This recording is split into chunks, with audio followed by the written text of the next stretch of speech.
Apa itu dialektika? Kita akan lihat pertama-tama terlebih dahulu dialektika tentang apa yang dijelaskan oleh Platon. Platon mengatakan bahwa dialektika adalah pengetahuan yang erat kaitannya dengan hidup berkeutamaan. Kemudian ada juga kaum Stoik yang mengatakan bahwa dialektika itu adalah sains atau pengetahuan sejati yang identik dengan keutamaan itu.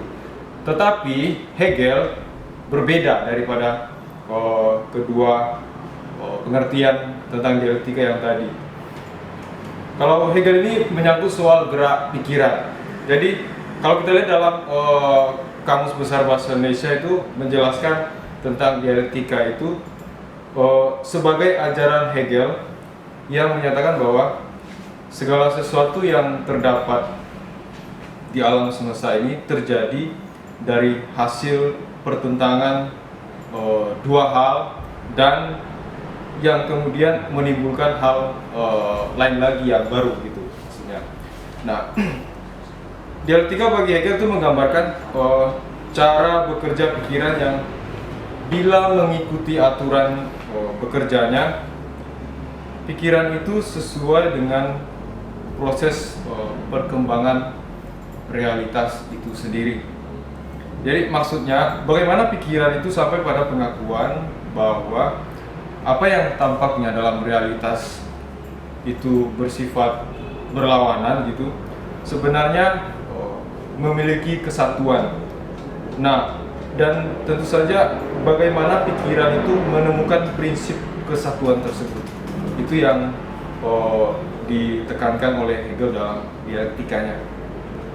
Nah, tapi juga ada dalam arti luas itu. Dialektika bagi Hegel itu menggambarkan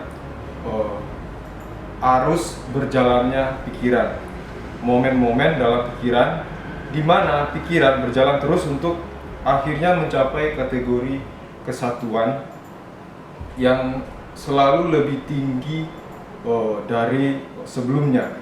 Jadi gerak pikiran adalah arus identitas diri yang muncul berkat perbedaan diri dalam apa yang disebut refleksi diri. Kemudian kita akan lihat bagaimana penguraiannya itu. Jadi segala apa yang ada hanya ada karena merangkum tiga momen. Yang pertama itu menyangkut soal identitas dengan dirinya sendiri. Yang kedua, perbedaan dengan dirinya sendiri, dan yang ketiga itu kesatuan dari identitas dan perbedaannya tersebut. Itu yang akan dilihat. Artinya saat berpikir kita mesti bertitik pijak pada logika dasar A adalah A, atau dengan kata lain A berkat kesatuan antara A dan yang non A. Kesatuan ini dijabarkan dalam tiga momen berbeda. Yang pertama, kita akan lihat sebuah A tentu saja dikatakan A sejauh ia identik dengan dirinya sendiri gitu. Nah, maka kita menyebutnya A adalah A gitu. Lalu dengan mengatakan A adalah A, maka itu artinya menegasi yang lain gitu, yaitu A bukan B, A bukan C, A bukan D, atau dan seterusnya gitu. Dan yang momen yang ketiga itu menyangkut soal saat menyadari bahwa identitas A pada jati dirinya sendiri itu memang terdiri dari kesatuan antara A dengan yang non A. Gitu. A menjadi A karena identitasnya merangkum A itu sendiri, dan A dan segala yang bukan A yang dinegasi gitu. Identitas A dalam sebuah keseluruhan, karena identitas A itu merupakan hasil gabungan identitas dan perbedaan yang disebut dengan totalitas itu. Hegel punya keyakinan bahwa kebenaran adalah keseluruhan. Jadi namun sampai pada keseluruhan itu ada istilahnya tahapan yang harus dilewati. Ada momen yang karena kebenarannya itu tidak seluruhnya. Nah, artinya tiap tahapan itu diambil kebenarannya, kemudian kesalahannya itu dilampaui. Nah, kebenaran dengan demikian geraknya itu secara dinamis, karena hanya dalam totalitas pengetahuan yang sebenarnya itu bisa dipahami. Nah, Hegel menawarkan sebuah logika organis. Kemudian Hegel punya istilah yang ia gunakan untuk pelampauan sekaligus pelestarian, itu disebut Aufhebung. Ya, Aufhebung. Aufhebung itu menggambarkan karakter realistis yang dinamis dan negasi atau penyangkalan itu sebagai motornya. Kemudian dari 3 momen di atas itu kita bisa lihat ada 3 istilah juga yang digunakan dalam penjabarannya itu. Misalnya A adalah A dan bukan B, bukan C, bukan D, dan seterusnya itu disebut tesis. Nah, kemudian identitas A itu dikenali dari negasinya, dari negasinya yang bukan A itu disebut antitesis. Kemudian kesatuan antara identitas A dengan yang bukan A itu disebut sintesis. Jadi 3 istilah yang digunakan untuk momen itu disebut tesis, antitesis, dan yang terakhir adalah sintesis. Sekarang kita masuk ke dalam dialektika roh absolut dalam agama, agar kita bisa mengetahui bagaimana Hegel menggambarkan Tuhan.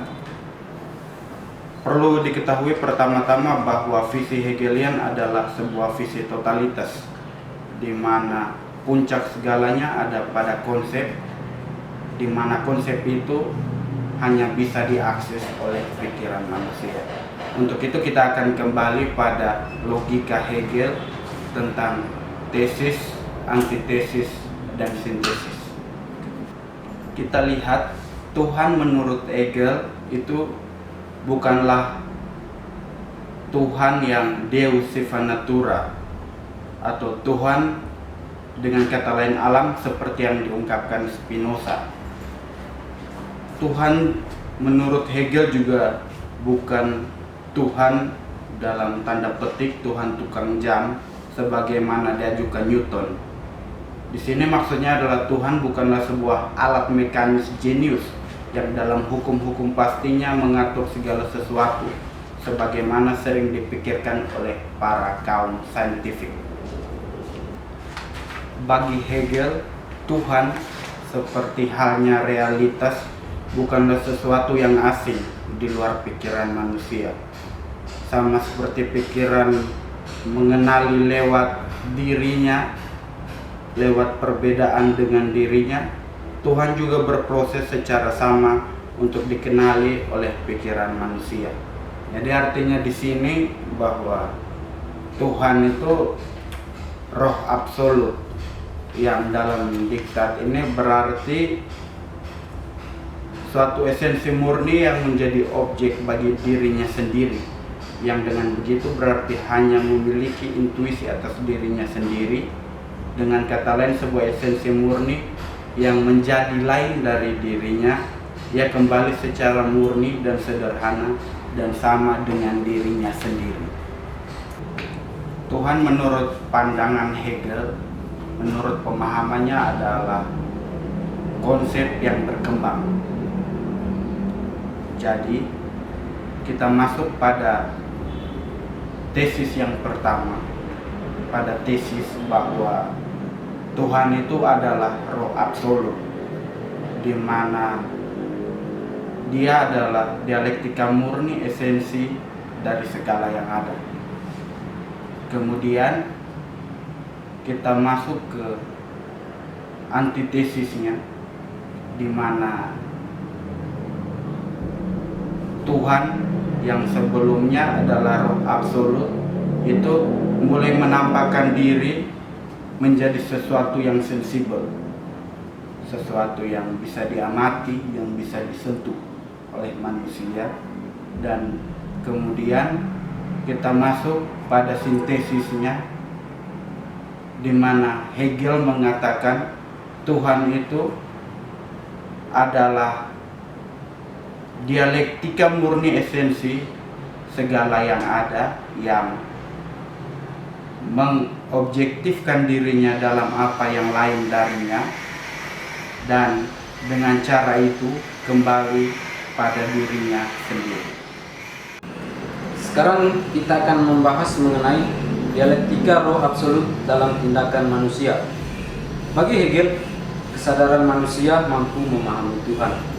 Hanya kesadaran ini mesti melangkah lebih jauh dari sekedar representasi religius. Lewat momen representasi ini, kesadaran sepenuhnya akan tercapai dalam filsafat. Selain itu, roh absolut mewujudkan dirinya juga dalam kecerdikan rasio di balik peristiwa manusiawi.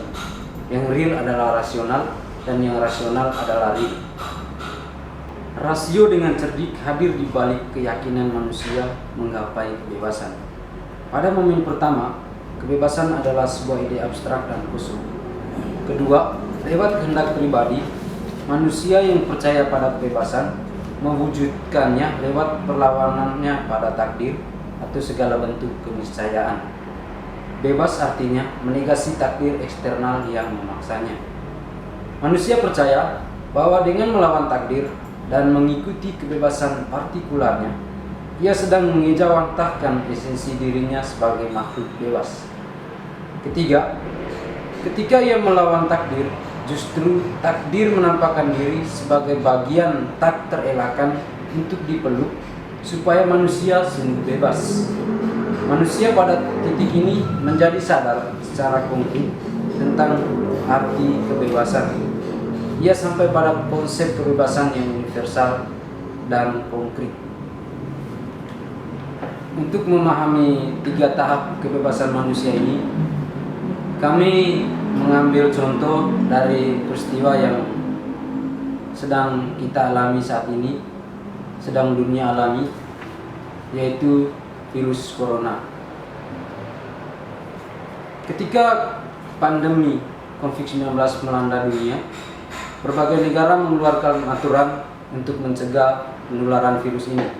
Misalnya negara Italia menerapkan aturan lockdown dan Indonesia menerapkan aturan agar masyarakat stay home, bisa keluar rumah asalkan ada kebutuhan yang mendesak, dan ketika keluar rumah harus mengenakan pelindung tubuh, misalnya masker.